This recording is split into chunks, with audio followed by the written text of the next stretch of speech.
between Lu Miaoyi. Lu Miaoyi is actually playing black, and Amitpal Singh. I'm not sure how to say his name.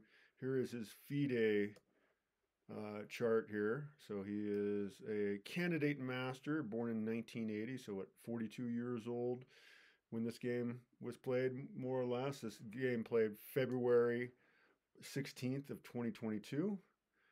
And let's go ahead and get right. Well, Lu Miaoyi, of course. So it's hard to find any pictures of Lu Miaoyi. Even FIDE doesn't have Lu Miaoyi's rating. She is now rated at 23.99, but this was almost a year ago. So she was rated quite a bit lower. As you can see, her live rating in this box below my picture right there has her actual live rating at the time of the game. But all right, let's go ahead and get right into the game. The Indian master goes ahead and plays pawn to e4. Lu Miaoyi opts to go with the Sicilian defense, pawn to c5. And now white plays knight to f3. Definitely a strong move, attacking the center of the board. A great defensive piece for the king and a great offensive piece. And we have knight to c6 by Lu Miaoyi. So black plays knight c6. This attacks the center of the board. It's always a strong move, or almost always a strong move. And this is a book move in the position. We're in kind of the open Sicilian here, although this is also called the Taimanov variation of the Sicilian defense. We have pawn to d4 by white. And now Lu Miaoyi, of course, goes ahead and captures. That's the main line in Sicilian. And probably the reason most people play the Sicilian is you can end up with a pair of pawns in the center of the board where white will just have one pawn. So the cool thing about the Sicilian defense, it seems to be the one opening for black that gives you some better fighting chances for center control in the opening. And of course, the Indian master goes ahead and grabs the d4 pawns. We have knight captures on d4. And now Lu Miaoyi plays knight to f6, putting some pressure on the pawn on e4. So, of course, the knight comes to c3. This is the book move to defend that pawn.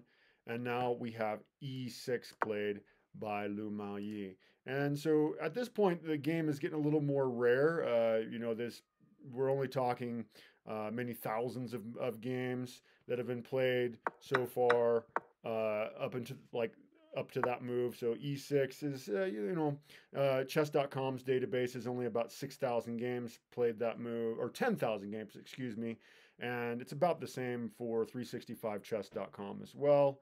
The Indian master plays knight captures on c6, and Lu Miaoyi captures towards the center. That's normally what you want to do when you recapture with a pawn. You'd like to capture towards the center, maintain your center control. And this is still a book opening. This is still stuff that has been played many times. And now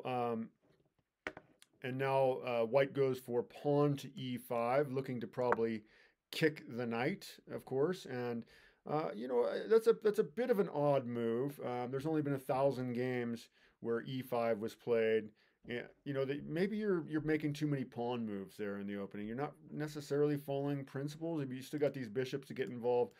I don't know. It is a book move, so a lot of master players have played this move. Lu Miaoyi goes ahead and repositions her knight to d5. So we have black playing knight to d5, which is a master move, a book move. And now white goes ahead and moves his knight again. So neither of these players really kind of following what I would tell my students. Like, ideally, you want to try to, develop a piece every move, get another knight, get another bishop into the game, so you have more power over the chessboard. But these two are very strong players, and they kind of know what they can get away with. And so this is a master move. It's not a bad move, a book move, I should say. And now a bit of a problem here. You have this knight possibly coming here with check, and of course the bishop could capture back. But then you have this pawn maybe lodged on your side of the board. That wouldn't be ideal. So in most games, Lu Miaoyi plays the same move, the kind of the most popular move, which is queen to c7. Queen to c7, defending that pawn, or defending against that knight coming in there so that she could also capture the pawn. And now we're kind of out of the book now, but the Indian master does find the strongest move in the position. He plays He plays pawn to f5, and we're down to only a few hundreds of games that have been played to this similar position. It always amazes me that you could possibly be 9 moves into a game and it's been played many times before, because there's so many possibilities for the way chess could work out. We're talking hundreds of billions of billions. The numbers get huge. Like just in this, within 2 full moves, white, black, there's a possibility of 71,000 chess positions, and that's just in 2 moves. And here we are 9 moves in, and this has been played before hundreds of times. Okay, so pawn to f4 was a very good move by the Indian master. And now Lu Miaoyi actually moved her queen again. So both players not really getting their other pieces involved as efficiently as I would like as a chess coach. But okay, here we go. Lu Miaoyi now plays pawn, or excuse me, the Indian master for white, he plays pawn to c4, which is the strongest move in the position, forcing, ideally forcing the knight to move away. But Lu Miaoyi doesn't actually move the knight, not right away. She plays bishop to b5 check, and this is the best move in the position. Now, I want to take a look at this a little closer. So on chess.com's database of masters, there were 217 games where king e2 was played. There was only 1 game where bishop b2 was played and black lost. You might think that you could block with the knight coming back here or the knight coming back here.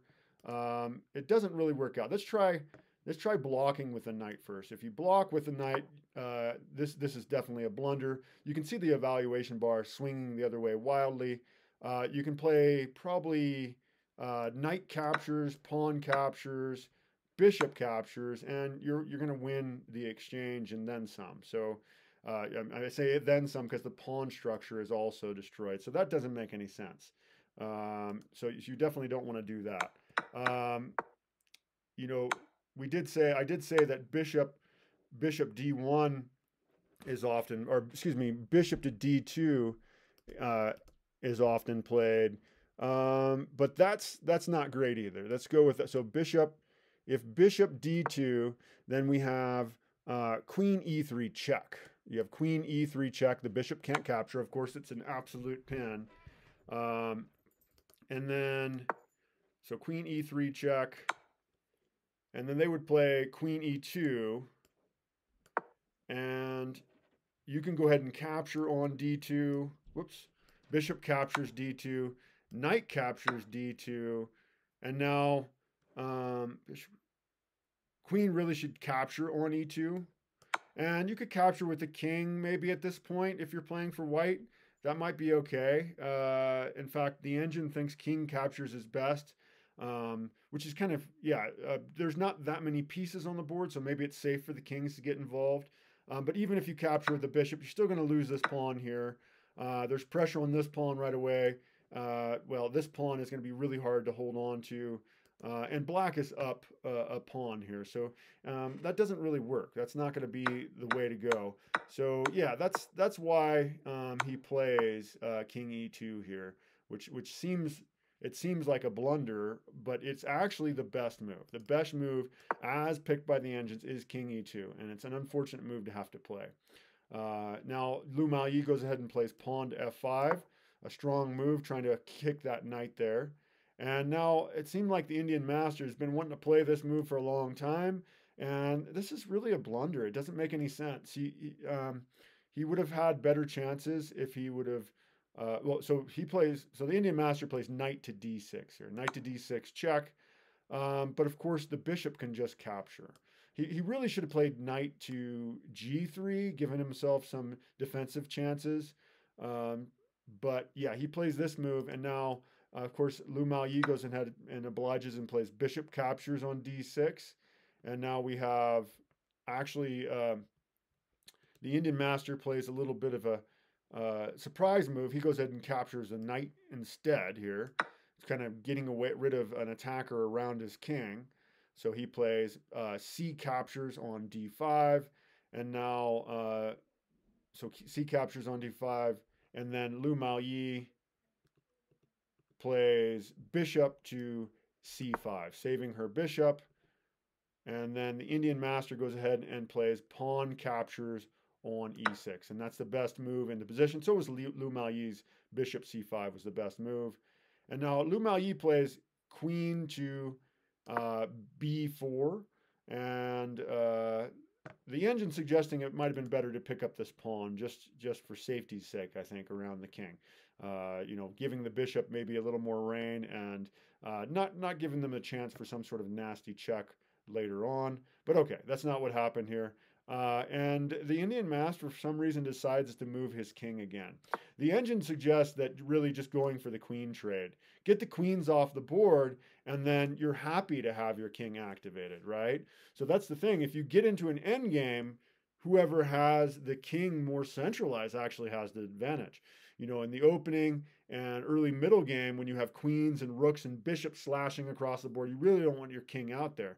But if you could get the queens off the board, it might actually be an advantage to have the king out on the board. So yeah, the better move would have been to go ahead and get the queen developed, but that's not what happens here.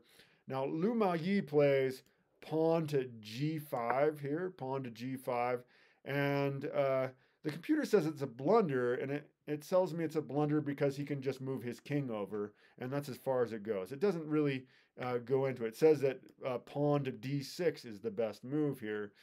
Okay, but Lu Miaoyi does fine here. This game is almost over, actually, so this move was a fine move, this move pawn to g5. The Indian master actually moves his queen to d3 here, and then realizes if you look at the evaluation bar, it's now saying that he's completely lost. His position's completely lost. It's saying it's all completely in favor of black. Very little hope, I guess you can say, up there. He's down. He's supposed to be down by 5 points. In reality, he's actually up by a point, but he does resign the position. So Lu Miaoyi does win the game here. But let's kind of take a look at this. I don't like that these masters and grandmasters resign so easily. It doesn't look like it's a clear shot to victory to me. So I would like to kind of go back into this a little bit deeper. Okay, so you know what should black play here? Well, the strongest move is actually queen to e1. That's the strongest move. And you play queen e1, they would probably play queen takes f5. That is the strongest move for white to play. And then, so queen captures f5. And then you should go ahead and play queen f2 check, which is the strongest move. And that's going to force the king to g4. And so the king is forced to go to g4. And then we can play h5 check. So the engine is saying h5 is check. You could also get away with maybe playing queen to g4. Let's actually go that route. If you play queen to g4, the king is forced back here to f3. And I mean, you could have invited him down on this other side of the board. That's another option that we could have done. But yeah, if you play queen g4, the king goes to f3. Yeah, we shouldn't go down this path because basically you can't checkmate him that way. So let's actually back up. Let's back up. Well, it's hard to see how you would even checkmate anyway. So instead of queen f4, let's actually play pawn to h5. So we play pawn to h5, and the king should go ahead and capture. The king should go ahead and capture the G pawn here. So king captures G5, and how do you proceed here? So king captures G5. Probably go ahead and capture here. I mean, they're threatening mate here, so pawn captures E6 would probably be best. And then they would probably play queen to G6 check. So you move the king to D8. The point is really that it doesn't look to me like this is a clear-cut victory. So I'm playing the top moves as suggested by the engine. It says queen d3 check would be played next here. yeah, I've been asked to kind of go into the games and show where the victory is, and I don't see it in this position. I think the Indian master was just flustered because his king was out, and here he had this little 11-year-old girl. This guy's like 42 years old at the time, and this little 11-year-old girl is just destroying him, just really attacking him, and it was more than he can handle. So he went ahead and resigned the game when it really wasn't. It was a game he should have fought on. I mean, he could have actually had an advantage. It's not clear that this is anybody's game by any means. Of course, neither player really has great development, but yeah, I would say fight on in your chess games. Don't resign unless you have a really good reason, like you have somewhere you have to be or something like that. I would fight to the end. Just give it your best shot. Your opponent might get complacent or something like that. But yeah, Lu Miaoyi actually won this one in 16 moves. Um, Thank you for joining me for that. Please like, subscribe, as I will be posting a ton of videos of Lu Miaoyi's games. I mean, she's rated 2,400 now. She's on pace to maybe become one of the youngest grandmasters in history. So actual, like, flat out grandmasters. So yeah, 23.99, an impressive player for a 12-year-old, for anybody really. Anyway, thank you for joining me. Take care. Bye bye.